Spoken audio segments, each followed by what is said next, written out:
여러분, 노년의 삶에 오신 것을 환영합니다.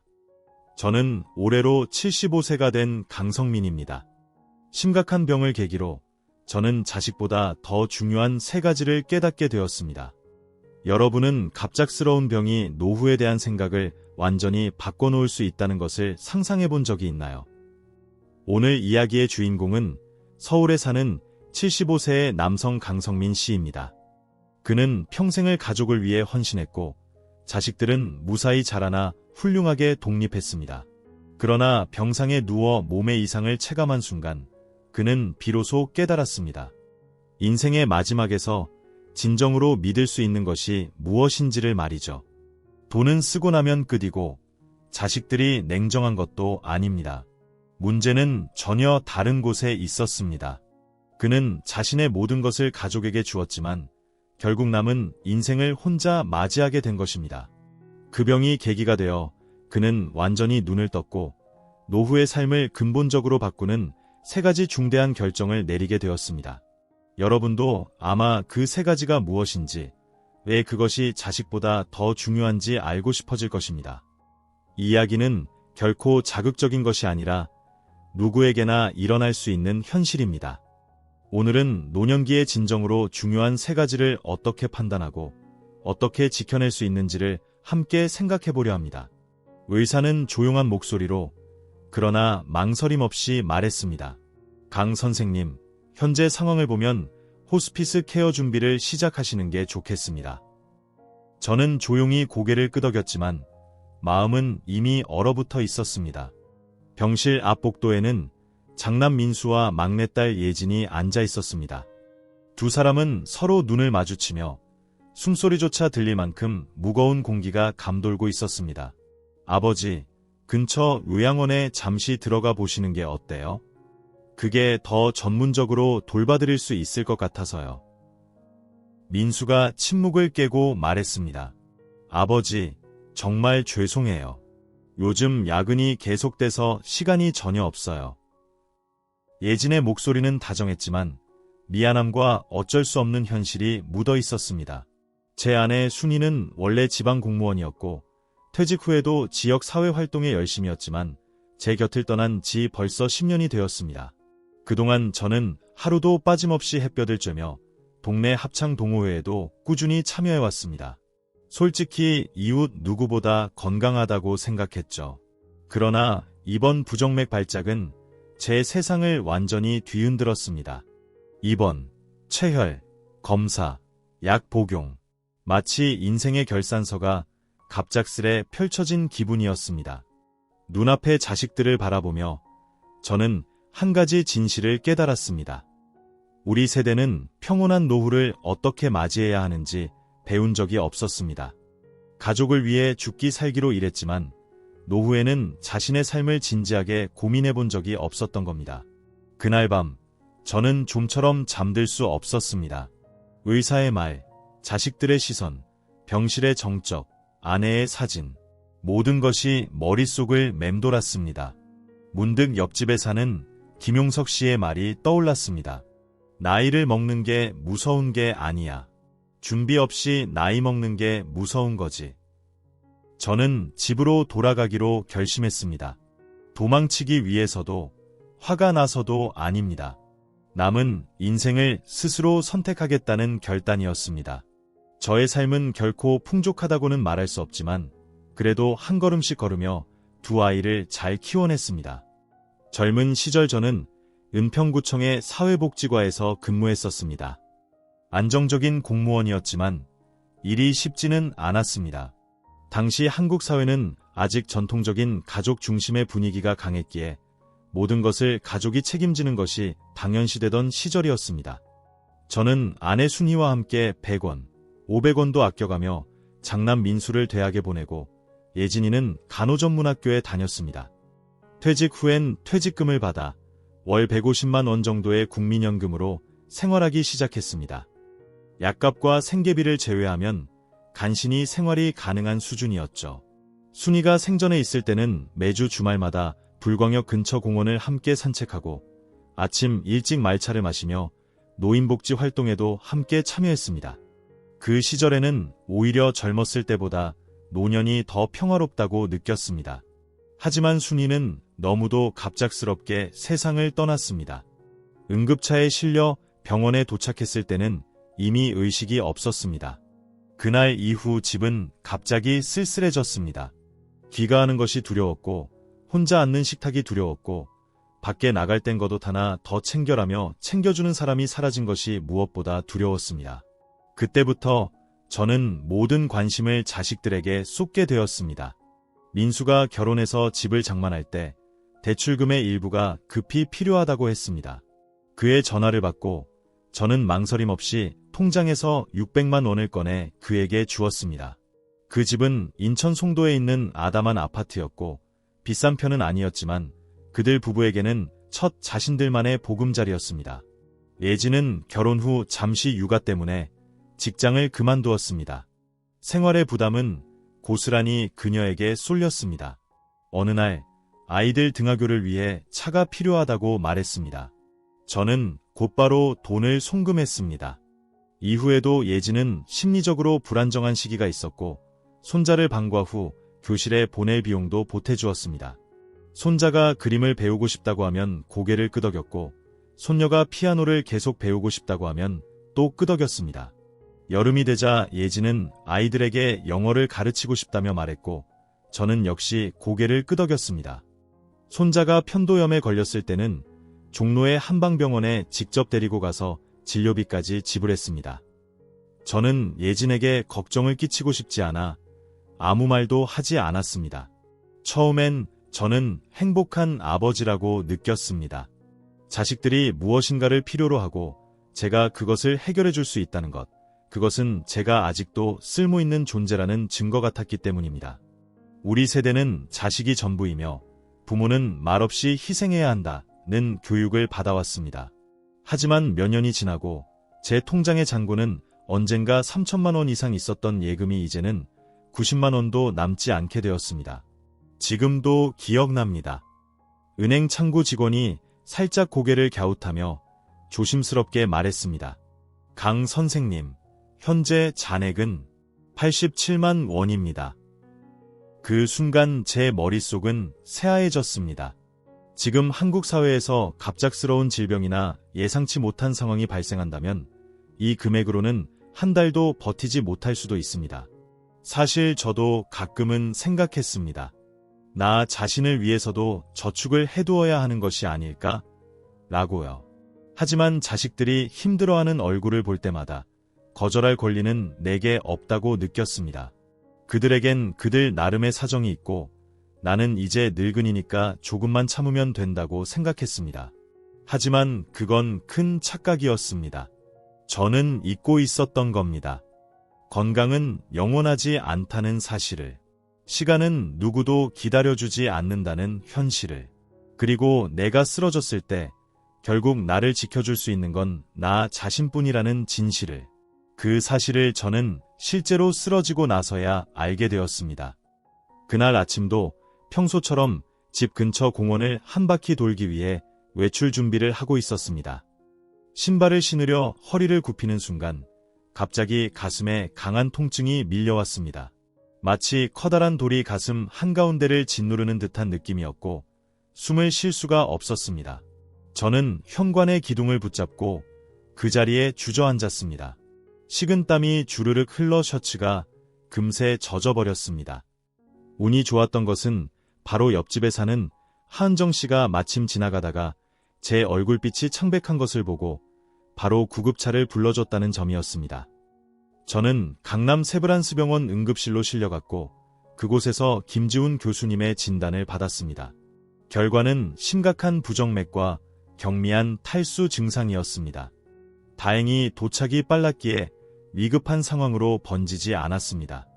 그러나 병원 측은 일정 기간 입원이 필요하다고 했습니다. 심전도와 혈액 검사를 통한 지속적인 경과 관찰이 필요하다는 설명이었죠. 이 소식을 듣고 아이들은 병실로 모였습니다. 침대를 둘러싼 세 사람의 표정은 마치 겨울 아침 안개처럼 무겁고 조용했습니다. 장남 민수는 차트를 넘기며 찡그린 얼굴로 말했습니다. 아버지, 지금 건강 상태로는 솔직히 혼자 사는 건 무리예요. 요양원에 들어가시는 게 훨씬 안전할 것 같아요. 맞아요. 요양원에는 24시간 간호사도 있고 식사나 세탁 같은 것도 다 해주니까 외롭지도 않으실 거예요. 예진이 덧붙였습니다. 며느리 지혜도 조용히 말했습니다. 저희 집도 가깝고 주말마다 찾아뵐게요. 저는 아무 말 없이 그들의 이야기를 들었습니다. 아이들의 말 하나하나가 마치 차가운 물처럼 온몸에 스며드는 것 같았습니다. 그들이 하는 말은 모두 맞았습니다. 요즘 한국의 요양시설은 잘 관리되고 청결하며 시스템도 잘 갖춰져 있습니다. 자식들에게 부담도 주지 않죠. 하지만 단 하나, 아무도 제게 묻지 않았습니다. 아버지는 정말 그것을 원하시나요? 그렇다면 우리가 번갈아 아버지 집에서 며칠씩 지내볼까? 라는 말도 없었습니다. 앞으로의 삶을 함께 고민해보자. 는 말도 들을 수 없었습니다. 그 누구도 제 의사를 묻지 않았습니다. 저는 아이들이 제 직장을 그만두고 저를 돌보기를 바란 것은 아닙니다. 시대는 바뀌었고 그들에겐 그들의 가정과 삶이 있습니다. 하지만 제가 이렇게 빨리 그들의 삶에서 분리되어야 한다는 것은 상상도 못했습니다. 예진은 요양원 안내책자를 꺼내 보여주었습니다. 아버지, 이건 송파구에 있는 시설이에요. 최신 장비도 잘 갖춰져 있고 정부 보조금도 있어서 월 90만 원 정도면 식사랑 의료도 포함이에요. 그 숫자들이 제 머릿속을 계속 맴돌았습니다. 지금 제 연금은 월 150만 원, 신문 구독료와 최소한의 생활비를 제외하고 약값과 정기 건강검진 비용까지 고려하면 그 요양원에 입소하는 건 제 모든 수입을 거기에 쏟아붓는다는 의미였습니다. 저는 고개를 끄덕이지도 거절하지도 않고 조용히 말했습니다. 집에 돌아가서 조금만 생각해보고 싶구나. 아이들은 고개를 끄덕이며 마치 큰 숙제를 마친 듯 안도하는 표정을 지었습니다. 택시를 타고 집으로 돌아오는 길, 창밖으로 보이는 서울의 거리 풍경이 점점 멀어져 가고 있었습니다. 그때 제 마음속에 하나의 생각이 분명하게 떠올랐습니다. 이대로라면 내 노후가 전부 남의 손에 의해 결정되어 버리겠구나. 그 순간 저는 완전히 깨어났습니다. 바뀐 것은 아이들이 아니라 바로 저였습니다. 저는 제 선택할 수 있는 권리를 스스로 내려놓고 있었던 것입니다. 저는 그동안 저축을 다 쓰는 것이 희생이라고 생각했습니다. 남기는 집은 자산을 물려주는 일이라고 굳게 믿고 있었습니다. 하지만 현실은 달랐습니다. 노후는 단순한 선의로는 지켜지지 않습니다. 자식들의 다정함만으로도 지켜낼 수 있는 게 아닙니다. 인생의 마지막에서 진짜 안전은 오직 자기 손으로만 지킬 수 있는 것입니다. 저는 그날 결심했습니다. 남은 삶을 스스로 지키기로. 병원에서 돌아온 저는 하루 종일 집 안을 정리했습니다. 낡은 물건들을 하나하나 정돈하고 무엇보다도 제 머릿속 생각을 정리하기 시작했습니다. 그날 밤 저는 조용히 전화기를 들고 오래된 번호 하나를 눌렀습니다. 여보세요. 김대성입니다. 그는 과거 부산지방법원에서 근무했던 법원 서기관이었습니다. 퇴직 후에는 법률 상담이나 유언장 작성법, 신탁 설정 방법 등에 대한 강의를 하며 활동하고 있었죠. 제 목소리를 듣자 그는 걱정스러운 어조로 말했습니다. 요즘 통연락도 없고 건강이 안 좋다는 소문도 있던데 괜찮아? 저는 한숨을 내쉬며 병원에서 있었던 일을 간단히 설명했습니다. 잠시 침묵하던 그는 느리지만 단호한 목소리로 말했습니다. 성민아, 이제야 알게 된 거지? 결국 마지막까지 널 보장해주는 건 너 자신이라는 거. 나도 한때는 너랑 똑같았어. 너무 믿었고 너무 기대했지. 그는 자신의 진명이를 아들에게 넘긴 이야기를 들려주었습니다. 그걸로 아들이 마음 놓고 자신을 돌봐줄 거라 생각했지만 결과는 정반대였습니다.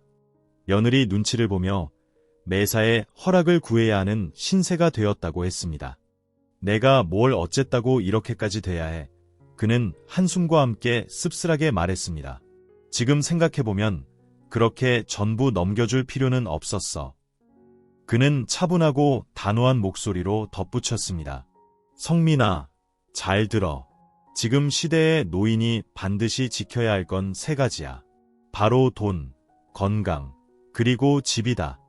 그중 하나라도 빠지면 그냥 쓸모없는 사람처럼 취급당하는 세상이야. 저는 아무 말도 하지 못했습니다. 가슴 한켠에 쓰디쓴 감정이 올라왔습니다. 왜냐하면 그가 말한 내용이 너무나도 전곡을 찔렀기 때문입니다. 문제는 주는 것이 선이냐 악이냐가 아닙니다. 한 번 주고 나면 선택할 수 있는 권리마저 함께 내어주게 된다는 냉엄한 현실이 문제인 것입니다. 저는 천천히 말했습니다.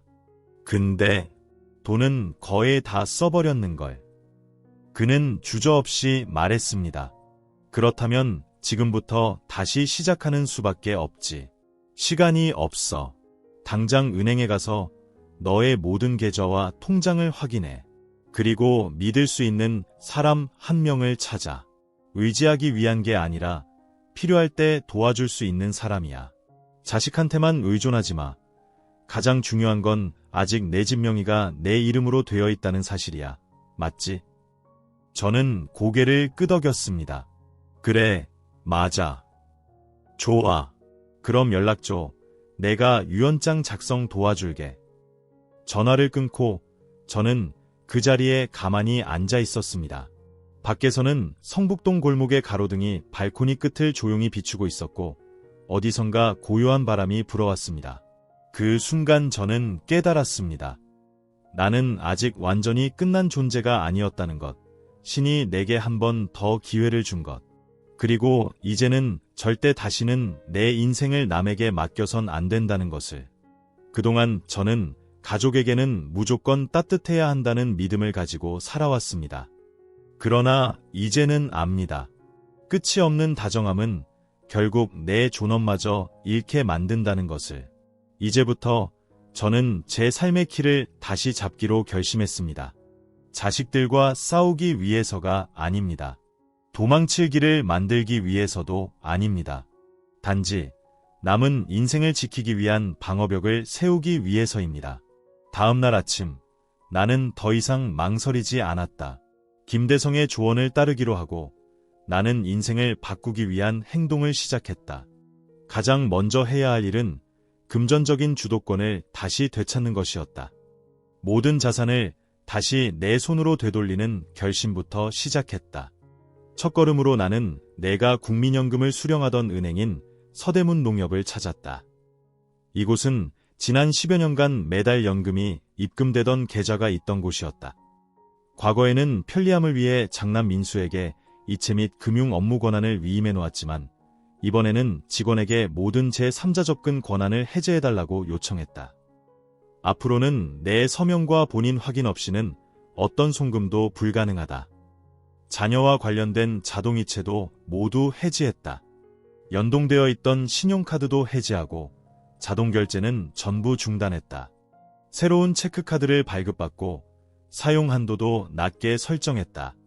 일상적으로 사용하는 계좌에는 소액만 남겨두고 대부분은 해지 불가한 정기예금으로 이동시켰다. 온라인 송금이나 이체는 불가능하게 하고 창구 방문 시 본인 확인 절차를 거쳐야만 처리되도록 제한했다.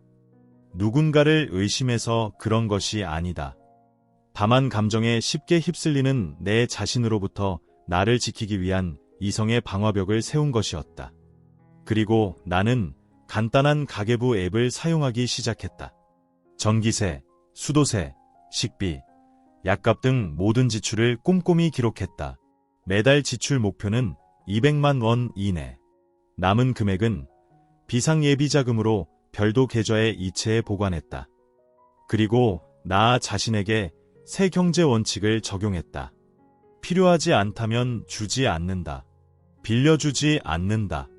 보증 서지 않는다. 저축은 단지 숫자가 아니라 노년의 지도를 그리는 나침반이다. 건강에 문제가 생겼을 때 나를 지킬 수 있는 건 결국 저축밖에 없다. 나는 더 나아가 장기요양 계획을 세우기로 마음먹었다. 어차피 혼자니까 라는 체념 때문이 아니라 어떻게 살아갈지를 스스로 정하고 싶어서다. 나는 돌봄받는 대상이 아니라 돌봄을 선택할 수 있는 사람이 되고 싶었다. 다음 날 나는 은평구 노인복지센터에 연락해 제가 요양 서비스 신청을 했다. 담당자는 매우 정중하고 성실하게 안내해 주었고 다음과 같은 공공 돌봄 서비스를 이용할 수 있다고 설명해 주었다. 주 2회 청소 서비스, 목욕, 생활 케어 보조, 병원 및 장보기 동행. 요금은 월 약 70만 원 정도로 비교적 합리적이었다. 하지만 공공 서비스에는 대기 명단과 인력 부족 같은 한계도 있었다. 그때 나는 근처에 사는 이웃, 양복자 할머니의 소개로 중년 여성인 박예리 씨를 만나게 되었다. 그녀는 예전에 마포에서 2명의 노인을 돌본 경험이 있었고 우리 동네에서도 평판이 좋았다. 우리는 집에서 처음 만났고 나는 내 희망사항을 분명히 전달했다. 매일 아침 식사 준비와 간단한 청소를 부탁드리고 싶습니다. 오후에는 함께 산책도 나가고 필요할 땐 병원이나 문화센터 행사도 동행해 주셨으면 해요. 근무는 주 5일, 월급은 120만 원, 근무일, 휴일, 급여 모두 계약서로 명확히 작성했다. 에리 씨는 간호사는 아니지만 저에게는 단순한 도우미가 아닌 함께 살아가는 동반자였습니다. 그녀가 처음 제게 했던 말을 저는 지금도 잊지 못합니다. 강 선생님은 환자가 아니세요. 아직 살아갈 이유가 많은 분입니다. 그 말은 냉기 가득했던 제 마음 깊은 곳을 조용히 깨워주었습니다. 저는 아직 살아 있습니다. 그리고 저는 제 존엄을 지키며 살고 싶다는 마음이 분명히 생겼습니다. 노후의 존엄을 지키기 위한 3가지 요소. 그것은 바로 법적 수단으로 경계를 그어두는 것입니다. 이 집은 아내 순희와 제가 평생을 함께하며 일궈낸 소중한 자산입니다.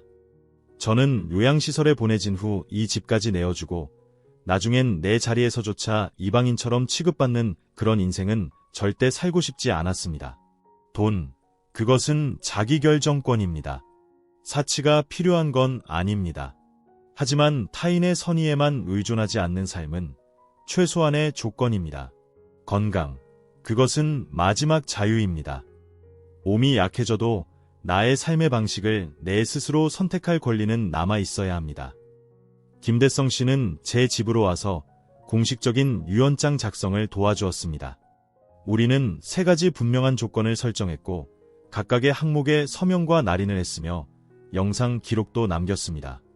그 후 저는 모든 서류를 법무사무소에 맡기고 정식 공증 절차를 거쳐 등기소에 등록 요청을 마쳤습니다.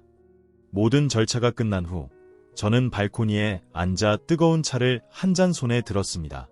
아침 햇살이 창틀 사이로 스며들고 있었고 조용히 골목을 걷는 사람들의 발걸음 소리가 들려왔습니다. 정말 오랜만에 느끼는 감정이었습니다. 명확함, 그리고 따뜻하고 평온한 기분. 지난 10년 동안 저는 희생을 통해 가족의 평화를 지키려 했습니다. 하지만 그 과정에서 제가 정말 지켜야 했던 것은 타인의 행복이 아니라 제 자신에 대한 신뢰와 삶의 의미였다는 것을 저는 모르고 있었습니다.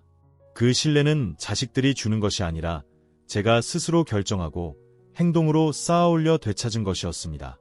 오늘부터 저는 저만의 방식으로 살아갈 것입니다. 생활이 안정되기 시작한 천몇 주 동안 오히려 저는 예전보다 더 바빠졌습니다. 매일 아침 6시 30분이면 박예리 씨가 저희 집으로 찾아옵니다.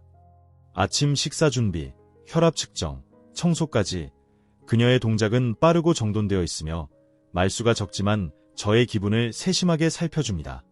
그건 아무나 할 수 있는 일이 아닙니다. 점심에는 그녀가 만든 간단하지만 영양 가득한 식사를 함께합니다. 저는 맛있게 먹을 수 있었고 기분도 안정되어 자연스럽게 낮잠도 잘 수 있었습니다. 오후에는 은평구 공원에서 산책을 하거나 연신내역 근처 노인복지센터에서 열리는 가벼운 스트레칭 수업에 함께 참여하기도 합니다. 처음엔 매일 누군가가 집에 있다는 것이 불편할지도 모른다고 생각했습니다. 하지만 실제로는 전혀 반대였습니다. 에리 씨는 자식들처럼 좀 더 먹으세요. 일찍 주무세요. 같은 지시를 하지 않습니다. 그녀는 마치 나이든 친구처럼 조용히 곁에 있어주는 사람이었습니다. 제 건강도 조금씩 나아지고 있습니다. 약은 제 시간에 잘 챙겨 먹고 있고 운동도 꾸준히 하고 있습니다. 재검진 때 김지훈 교수님이 놀라며 말했습니다. 강 선생님, 수치가 갑자기 좋아졌네요. 삶에 대한 의지가 굉장히 강하신 것 같아요. 저는 조용히 미소 지었습니다. 삶의 의지라기보다는 저는 단지 목적과 계획이 있는 삶을 다시 되찾았을 뿐입니다. 어느 토요일 아침, 장남 민수에게서 전화가 왔습니다. 아버지, 이번 주말 시간 괜찮으세요? 가족들 다 같이 찾아뵙고 싶어서요. 그의 목소리는 어딘가 조심스러웠고 제가 혹시 거절할까 걱정하는 듯했습니다. 저는 부드럽게 대답했습니다. 물론이지. 꼭 알아. 그날 민수는 아내 지혜와 두 아이를 데리고 집에 왔습니다. 현관문을 열자마자 손자가 달려와 저를 꼭 껴안으며 말했습니다. 할아버지, 며칠만 여기서 같이 지내도 돼요. 제 마음은 따뜻해졌지만 겉으로는 말없이 아이의 머리를 쓰다듬으며 미소 지었습니다. 점심 식사 중 민수가 제게 말했습니다. 아버지, 예진이랑 얘기해봤는데요. 앞으로는 한 달에 한 번씩 번갈아가며 아버지 댁에 며칠씩 와서 지내기로 했어요. 평소에는 에리 씨께 부탁드리고 돌봄 비용도 함께 나눠서 부담하려고요. 저는 구운 생선을 젓가락으로 집던 손을 멈추고 고개를 들어 민수를 바라보았습니다. 그는 약간 긴장한 표정으로 제 반응을 기다리고 있었습니다. 저는 조용히 미소를 지으며 젓가락을 내려놓고 말했습니다. 그럴 필요 없다. 에리 씨가 아주 잘 해주고 계시고 지금 내 생활은 아주 편안하단다. 너희는 너희 삶을 살아야지. 아버지 일로 걱정하지 마라. 며느리 지혜는 고개를 숙이고 조용히 안경을 닫고 있었고 그녀가 천천히 숨을 들이쉬는 소리가 들렸습니다. 민수는 아무 말 없이 평소보다 천천히 젓가락을 움직였습니다. 저는 알고 있었습니다. 그들이 약간의 쓸쓸함을 느끼고 있다는 것을. 하지만 동시에 지금의 이 상황이야말로 제가 원했던 결과라는 것도. 저는 누군가에게 돌봄을 받고 싶은 것이 아니라 그저 존중받고 싶었던 것입니다. 나이 든다는 것은 가치를 잃는 것이 아닙니다. 단지 존재 방식이 변할 뿐입니다. 예전에 저는 가족을 위해 모든 것을 바쳤습니다. 보답을 바라지도 않았습니다. 그런데도 마음 한편에서는 인정받지 못한다는 외로움을 느끼곤 했습니다. 하지만 지금의 저는 아무것도 바라지 않습니다. 그래서인지 아이들의 눈에 저는 점점 존재감 있는 사람으로 다시 보이기 시작한 것입니다. 진짜 효도란 부모가 쓰러졌을 때 손을 내미는 것이 아니라 부모가 아직 자립하고 있을 때 그 노력과 존재를 제대로 바라봐주는 것일지도 모릅니다. 그 후 몇 주 동안 아이들은 예전보다 훨씬 자주 전화를 걸어오곤 했습니다. 예지는 아빠, 이번에 건강 보조식품 하나 보냈어요. 영양제도 같이 넣었으니까 꼭 챙겨 드세요. 라며 택배를 보내왔고 민수는 아버지 정기검진 일정 관리 제가 도와드릴게요. 라고 말하며 병원 예약을 챙기기 시작했습니다. 평소 대화를 자주 나누지 않았던 사위까지도 전화를 걸어왔습니다. 아버님, 혹시 난 좋아하세요? 저희 집 화분이 아주 잘 자라고 있는데 같이 키워보실래요? 저는 조용히 미소 지었습니다. 그것은 자랑스러움이 아닌 마음속에서 차분하게 번지는 고요한 안도감이었습니다. 저는 특별한 일을 한 것이 없습니다. 단지 제 삶의 키를 다시 제 손으로 잡았을 뿐입니다. 그리고 노후에 저 자신을 존중하고 배려한 것, 그것만으로도 작은 변화가 아이들의 시선을 천천히 바꾸어 놓은 것입니다. 어느 날 식기세척을 도와주던 박예리 씨가 조용히 말했습니다. 강 선생님 자녀분들 사실 정말 많이 신경 쓰고 계세요. 다만 지금까지 어떻게 표현해야 할지 몰랐던 것뿐이에요. 저는 고개를 끄덕였습니다. 그 이상 어떤 말도 필요하지 않았습니다. 배려란 표현할 수 있는 여백이 필요한 법이니까요. 이제야 저는 진정한 강함이란 무엇인지 이해하게 되었습니다. 그것은 고집을 피우는 것이 아니라 사랑하는 이들이 의무가 아닌 진심으로 다가올 수 있도록 내 쪽에서 여유와 안정을 마련해주는 것이라는 걸 말이죠. 삶에는 직접 경험하지 않으면 절대 배울 수 없는 교훈이 있습니다. 지난 1년간 저는 자주 발코니에 혼자 앉아 있었습니다. 제 손으로 가꾼 화분 옆, 안에 순이가 생전에 즐겨 앉던 나무 의자가 여전히 제 옆에 놓여 있습니다. 문득 이런 생각이 들었습니다. 그날 내가 병에 걸리지 않았다면 모든 게 예전처럼 계속됐을까? 내가 여전히 모든 걸 바치면 아이들도 자연스럽게 나를 돌봐줄 거라 믿고 있었겠지. 하지만 현실은 저에게 가르쳐 주었습니다. 사랑은 돈으로 만들어지는 것이 아니고 끝없는 희생이 반드시 보답받는 것도 아니라는 것. 노후란 결국 삶의 중심축을 타인이 아닌 나 자신에게 되돌리는 시간입니다. 그동안의 시간을 되돌아보며 저는 마침내 깨달았습니다. 노후의 마음의 평화를 지키기 위해 가장 중요한 3가지 요소는 바로 이것입니다. 돈, 자랑하기 위해서가 아니라 선택할 권리를 지키기 위한 것. 예전에 저는 필요한 만큼만 있으면 된다고 생각하며 너무 쉽게 돈을 내어주곤 했습니다. 하지만 이제는 압니다. 충분하다는 것은 오늘 다 쓰는 것이 아니라 내일을 위해 남겨두는 것이라는 거요. 건강, 오래 살기 위한 것이 아니라 나답게 살기 위한 조건입니다. 저는 식습관을 고치고 정기검진을 성실히 받으며 매일 가벼운 운동을 하고 있습니다.